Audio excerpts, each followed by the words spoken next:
3, 2, 1. Hey buddy, hey everybody, welcome to the Red Hot Underdogs, the podcast that is always, and I mean always, a Mad Monday meltdown. Mad Monday meltdown with a fly. Yeah. I got a fly in here, Drew. Seriously. Well, you better get rid of that pesky fly.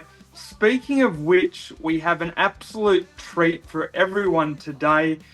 We are compiling my top 5 Mad Monday moments. Listen, not all of them happened on Mad Monday, but I call them Mad Monday moments because they're moments essentially where players, coaches, football teams of rugby league have had some terrible, shaming moments on the drink and been widely criticised and smashed for these moments in the public eye and through the media. So sports people who have got too drunk, whether individuals or teams, and shenanigans have happened. Yes, and unfortunately all of the dirty laundry, the socks, the undies and everything have been exposed to the public via the media, all of which we shall start off at, do you want to count me in? Okay, number 5. Beautiful. Number 5, titled Wrong Door, Wrong Floor. So we're actually going to go to 2009, but before we get to 2009, which is the moment in question, we go to all-time goose and legendary player Brad Freddy Fittler. Oh. Absolute genius on the football field. Off it, a bit of a different story. Yep. So, look, in 1999, I'll get to 2009. We got a long podcast, so we can get there.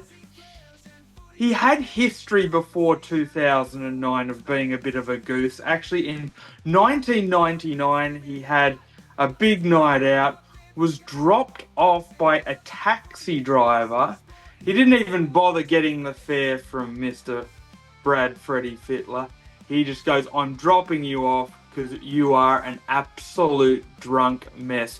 Where did he drop him off? On the front lawn of the Glebe police station. So he had history, the boy. Now, He obviously didn't get any money, right?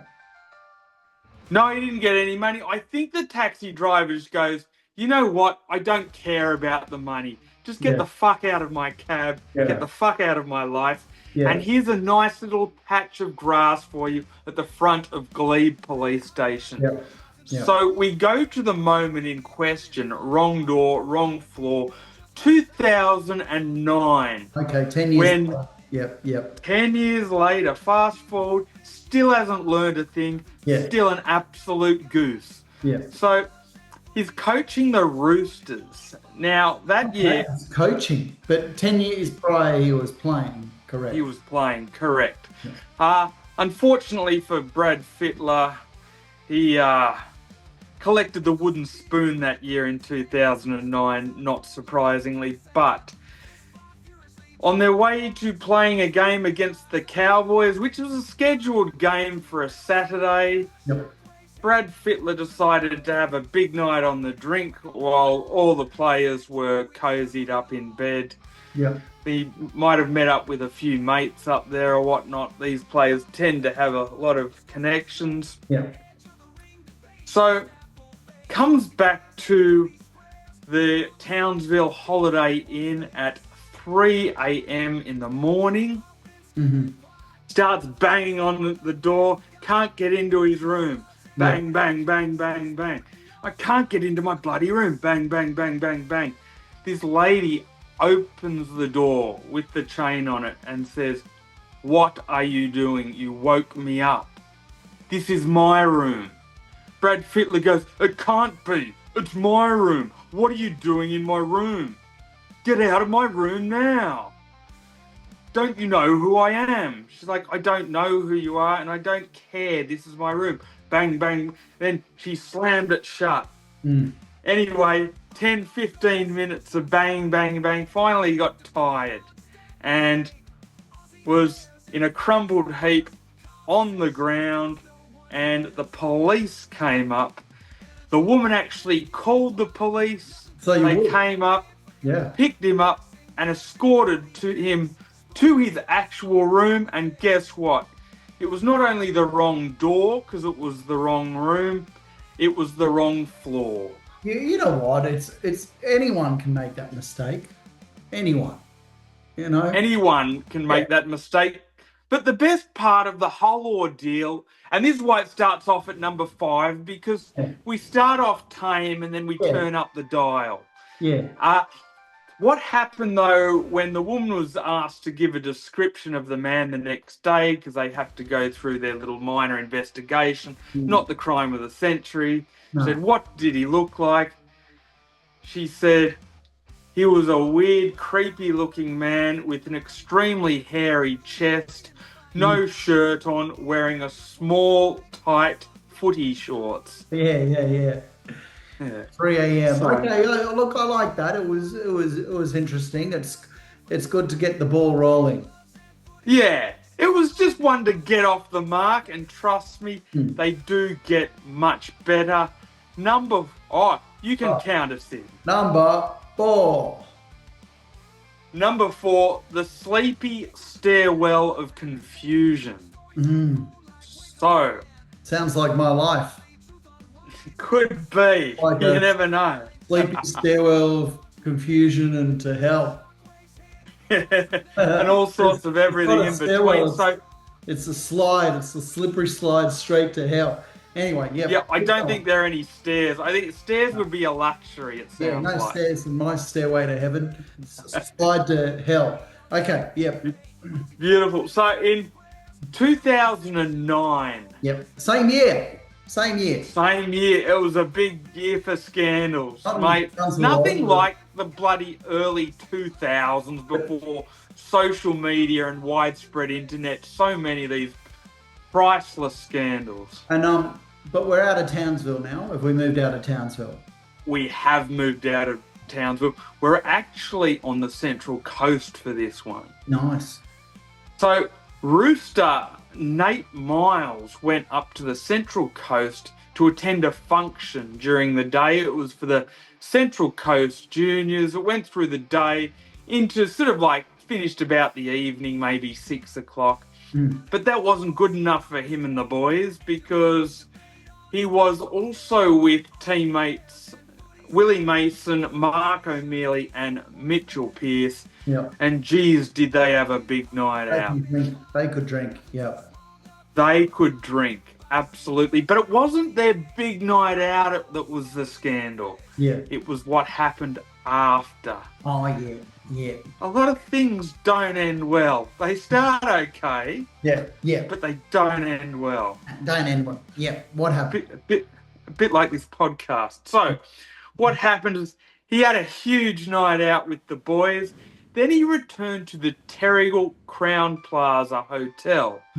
He returned to his room. Now, he said he got back at about 12, but there were a few eyewitnesses that said he got back at 4 o'clock in the morning. Bit of a discrepancy. Nonetheless, that's not the key point. The key point is after having several drinks and then trying to go to sleep, he felt like he had a massive stomach bug. Now, Nate Myles essentially doesn't like going to sleep with boxer shorts or clothes attached to him. He's a nude sleeper.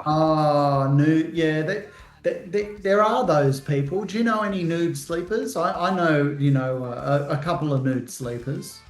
Yeah, I don't, but I'd be lying if I said I hadn't done it before. But that's only reserved for like nights in the summer that are like 38 degrees and you're sweating like a Christmas turkey. There's people I know that they nude up every night.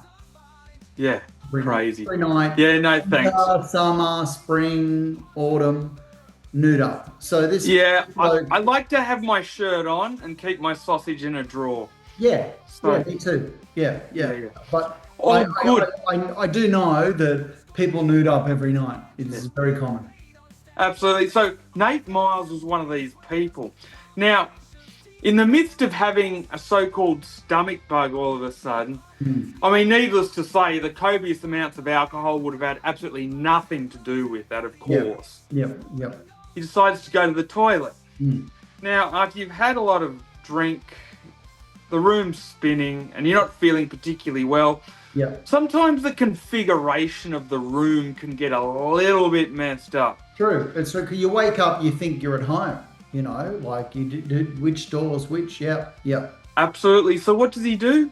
He walks out. He goes to the front door.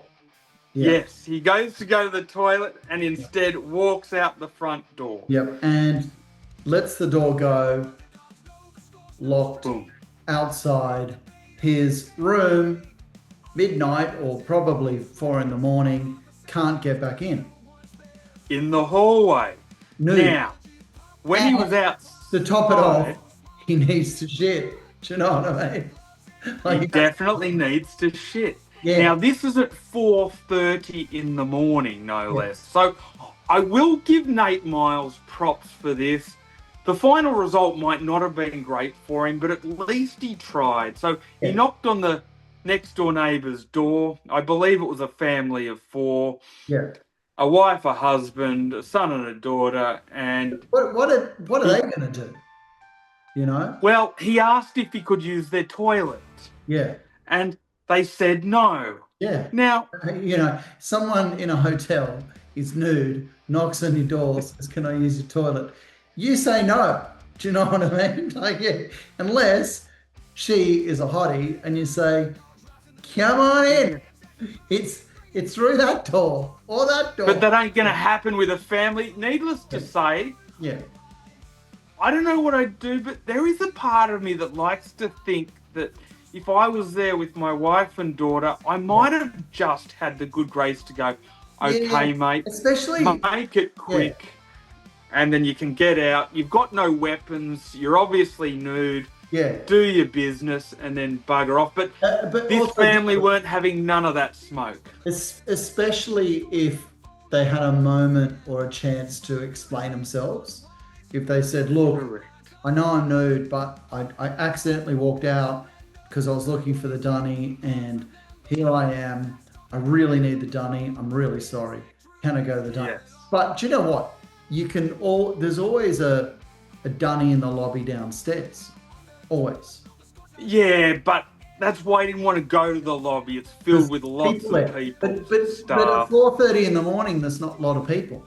Yeah, I don't know. Look, the cat might have been out of the bag. He'd be walking straight into the staff. There's a newspaper and a media story straight away. Yeah, okay. So, anyway, they said no thanks. They slammed the door on him. He knocked a couple more times. Yeah. No dice.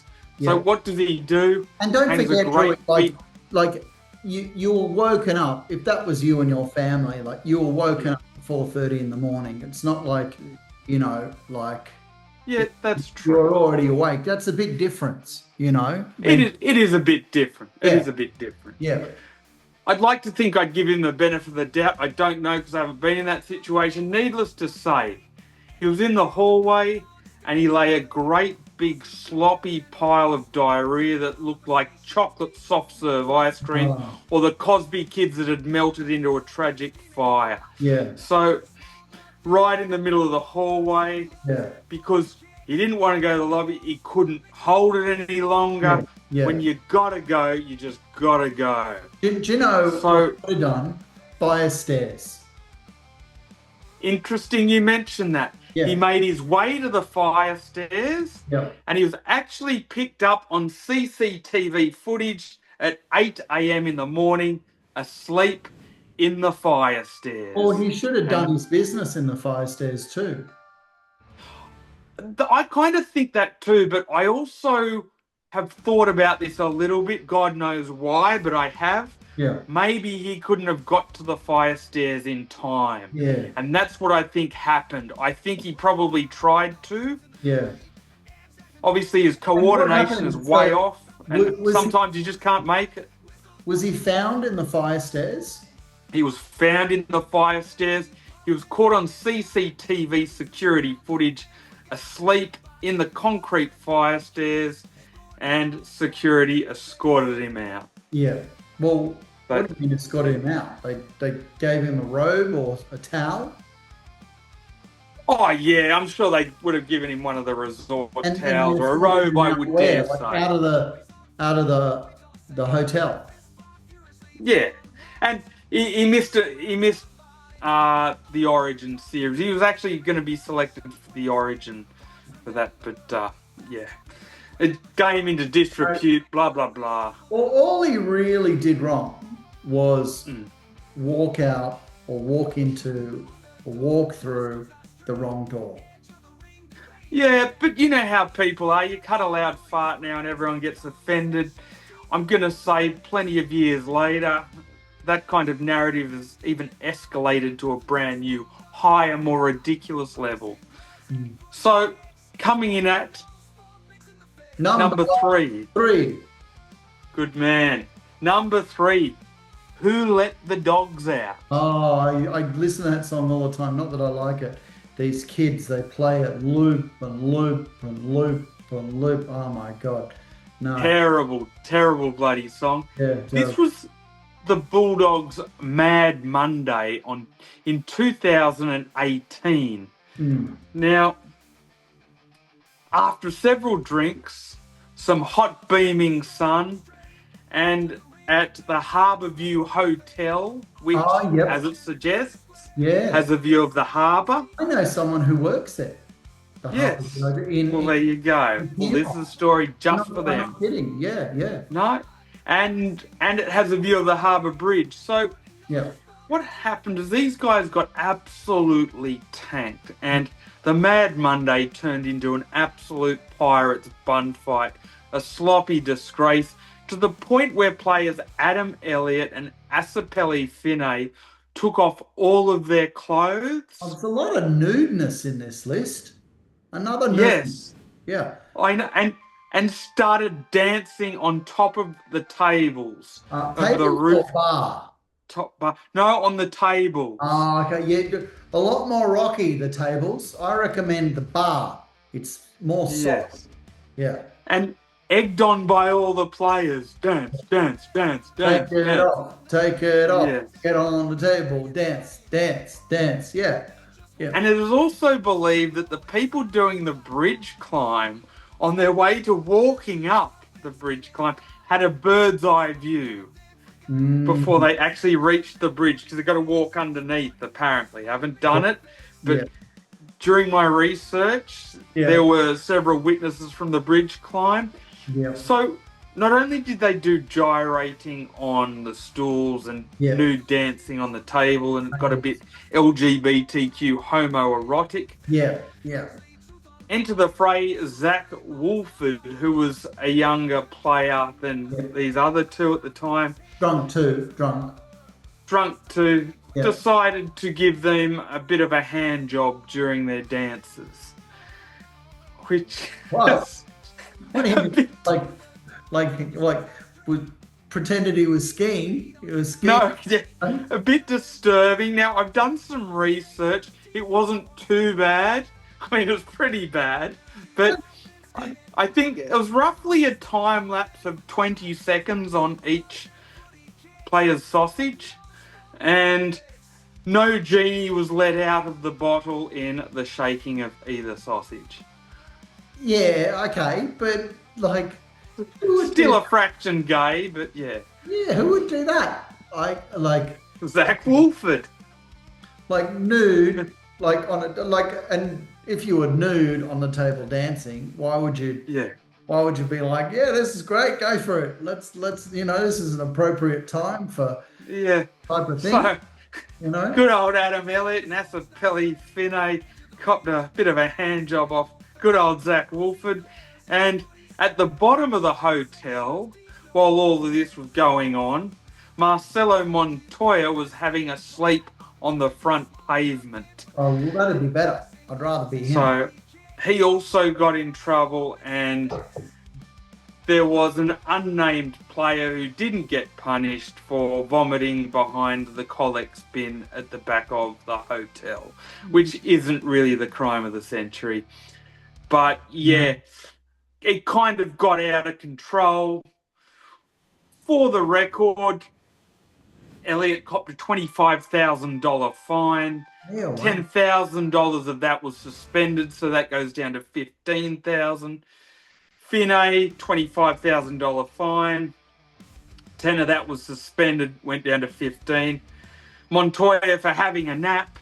Yeah. He copped a $10,000 fine. Unfair. $5,000 was suspended, went down to $5,000. Still, Wolford, that's an expensive sleep. it is. And the man with the magic hands, Zach Wolford. The skier. Yes.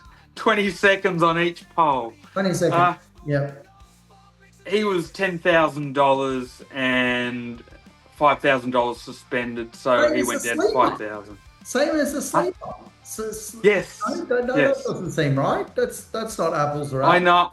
I kind of think Montoya got a bit screwed, pardon the pun. Yeah. I guess it's out in public and, but hey, I'd rather be paying $5,000 for having a sleep than paying $5,000 for giving two guys a hand job. Well, yeah. So, yeah.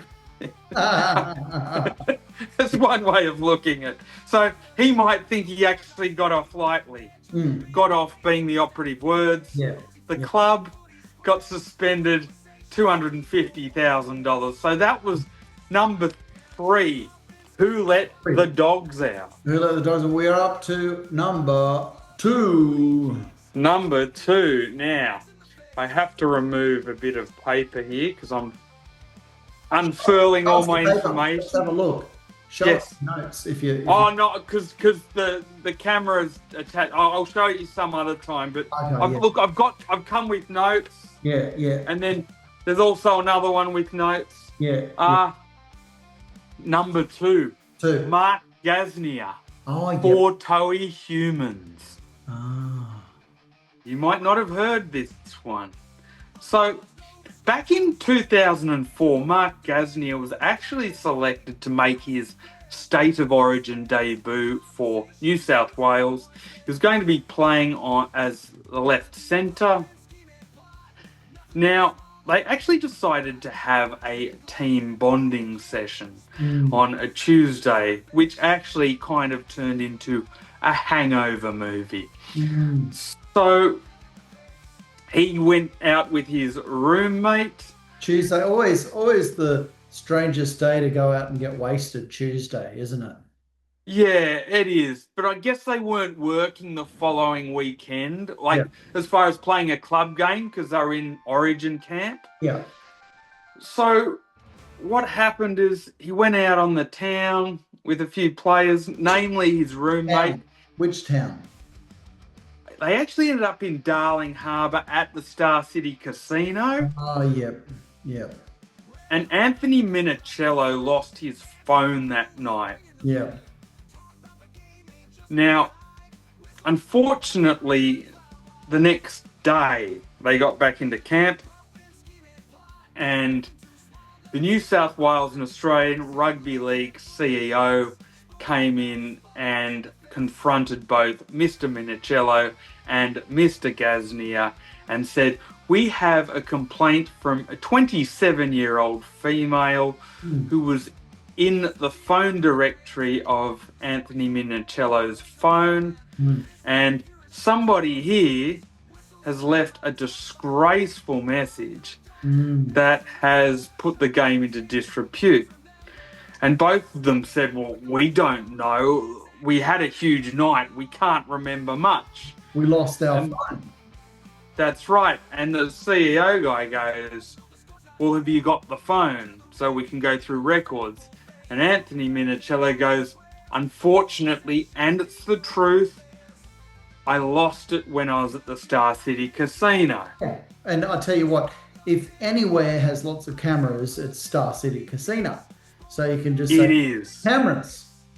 So, it's true. So earlier on in that day when the news came up that someone might be suspended, or lose their position in the actual squad. Gasnier was actually having some coffee with Minicello, Craig Fitzgibbon, and I believe it was Sean Timmins. The events?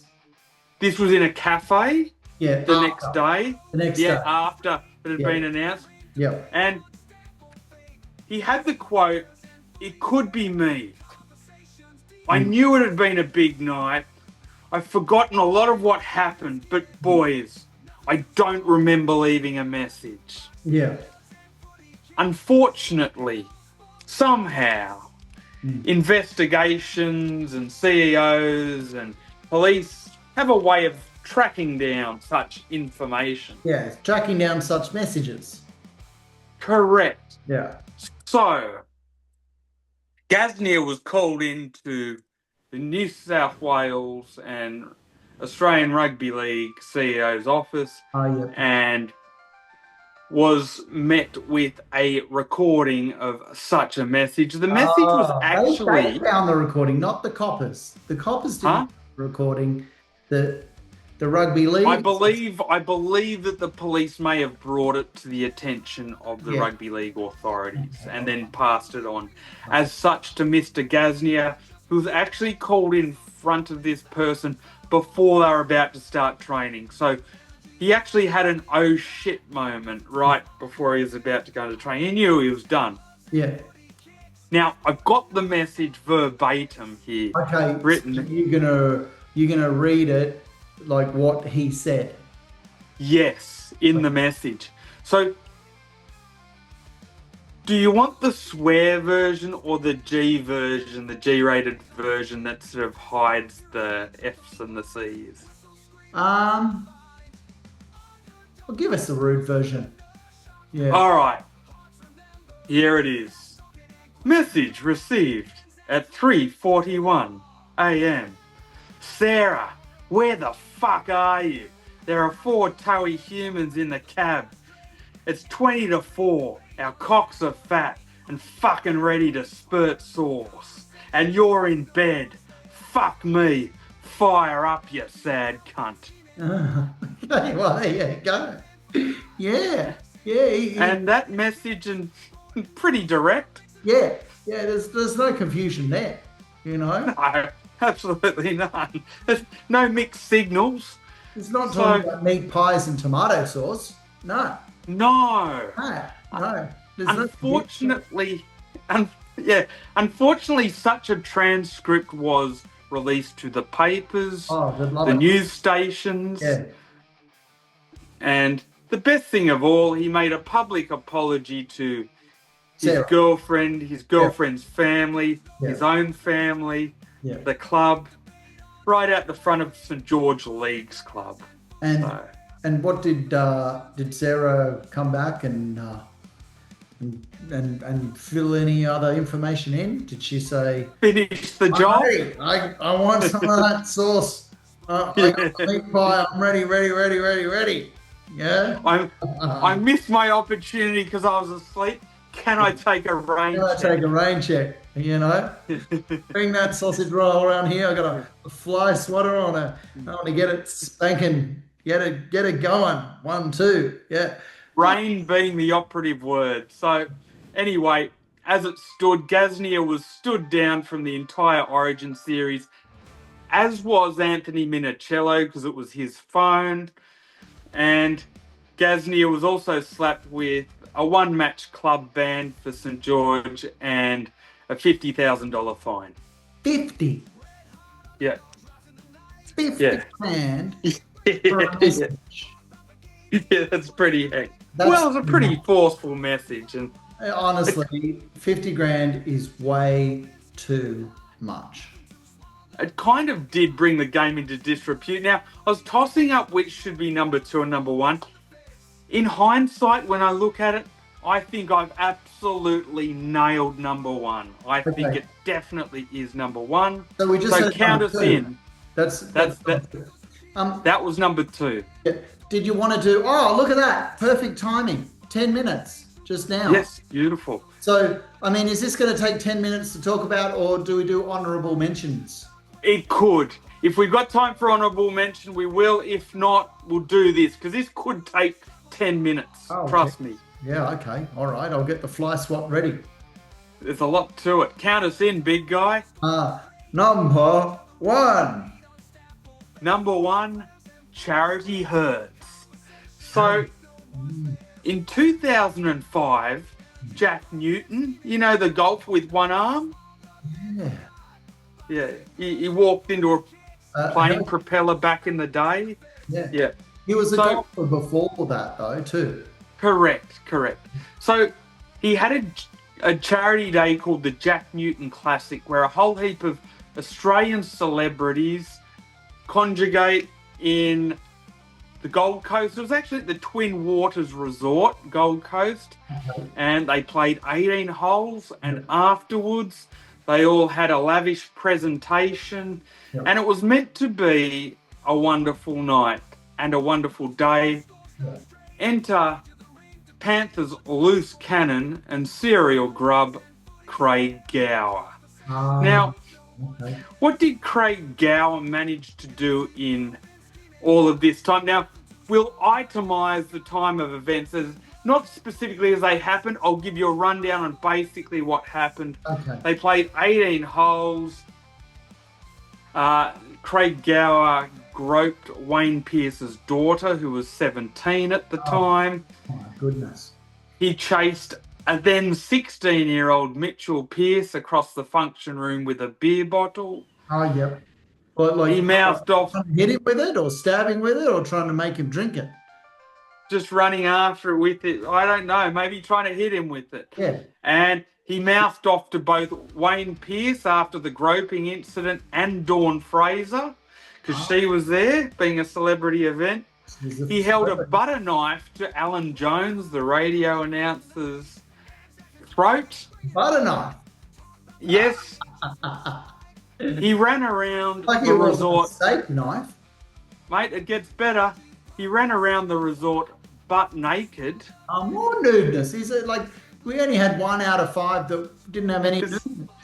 Mate, apparently it's a footy thing. No wonder there should be a rainbow jersey around. Yeah. And if that's not enough, to top it all off, he stole one of the golf buggies and crashed it into a tree on the 18th hole. What a legend. Like that's cool.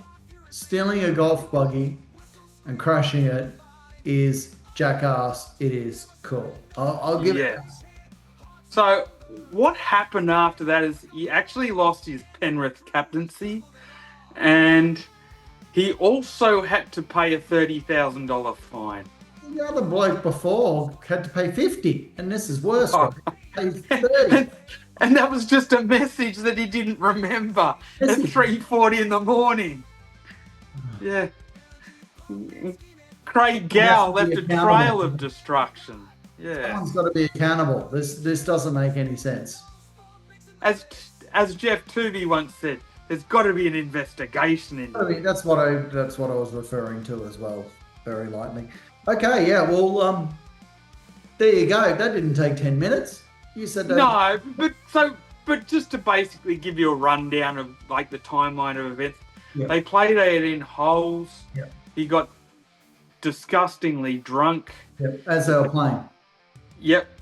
It came time for and I get the feeling that he might have been partnering with Dawn Fraser because, you know, like her on a golf course would be like putt-putt as opposed to long drives and big shots. Yeah. And poor old Craig plays off a handicap of 7. So he's all right. You know, the basement. Yeah. Dawny's no good. She is. So no wonder he was pissed. He probably had gone through an entire case after the first hole. Yeah. Yep. So it was actually at the function that he groped Tatum Pearce, who was 17 at the time, who was Wayne Pearce's daughter. Wayne, being a father, took a bit of exception to that. Yeah. As you would. And, yeah, Mitchell Pearce didn't like it none too much either. That's when he started running across, chasing Mitchell Pearce with a beer bottle. And then old Dawny started mouthing off, so he gave her a mouthful. Yeah. And for some reason, Mr. Alan Jones chipped in. This is a disgrace. Yeah. I can't believe this happens in our day. Yeah.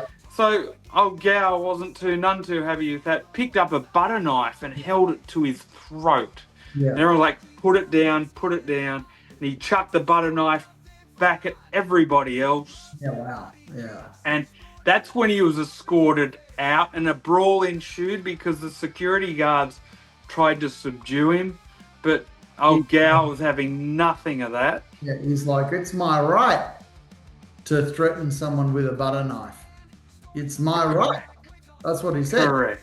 Yeah. And, you know, in his defense, at least it was a butter knife and not a steak knife or a carving knife. Yeah. So, Yeah. like, you know, nothing bad was going to happen. Butter knife. The key word is butter. You know?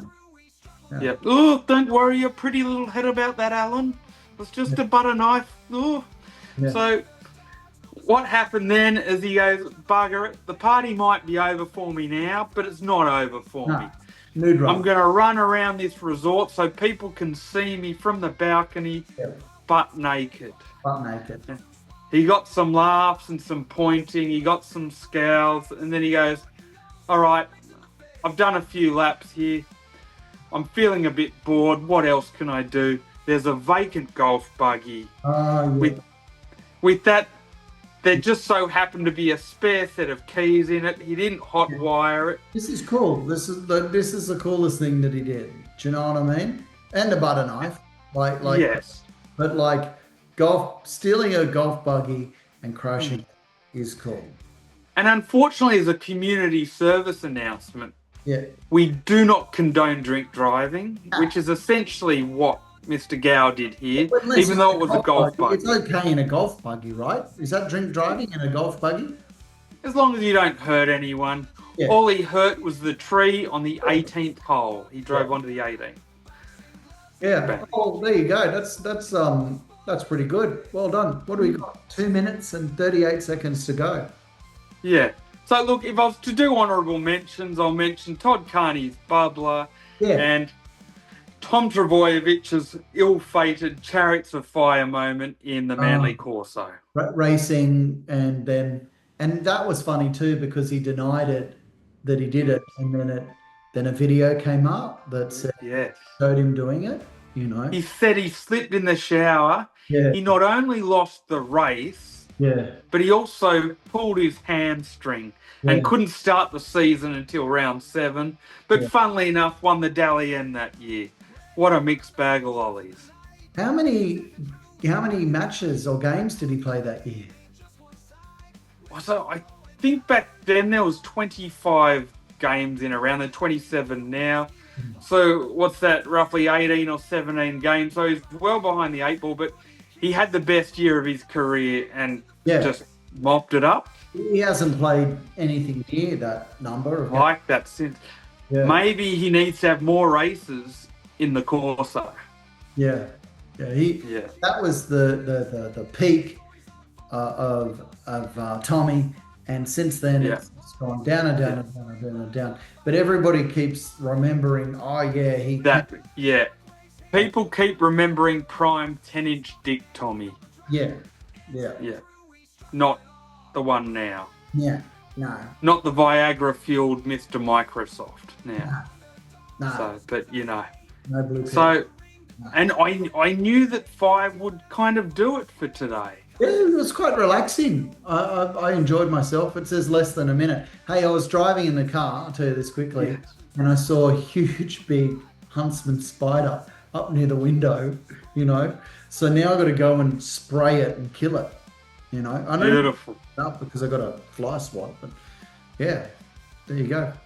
You going to do the spray first or the swat first? I do the spray first. I don't know where it is. I've got to spray it, you know. That's accident material there, Drew. That's accident. It could kill you. Absolutely it is. But so tame it wouldn't make the list. No. And you're not a footy player. Well, but we did it. It was fun. Until next time, people. So keep your nose clean and stay out of trouble.